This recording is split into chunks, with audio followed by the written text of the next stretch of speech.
kad nekiltų pagunda viską labai supaprastinti, sutarkim, ką reiškia riebus maistas gerina nuotaiką, taip kaip čia prieš kelias dienas minėjom. Faktas, kad iš visų maistinių riebalų rūšių ne visos yra sveikos, niekur nedingsta. Vis dar nėra gerai margarinas ir kiti transriebalai, taip pat ilgai kepti riebalai susiklijuojantis į ilgas lipidų grandinės. Taip pat nėra gerai valgyti tik riebalus, visiškai ignoruojant kitas taip pat labai reikalingas medžiagas, tokias kaip baltymus, angliavandenius, mineralus ar vitaminus. Sveikų ir vertingų riebalų šaltiniai yra riebios žuvis, tokios kaip lašišos, sardinės, skumbrės ir kitos nebaltos žuvis, alyvuogių aliejus, riešutai, sėklos ar kiaušiniai.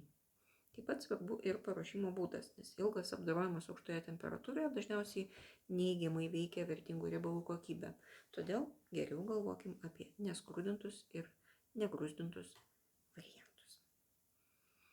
Skanaus, taikos ir ramybės.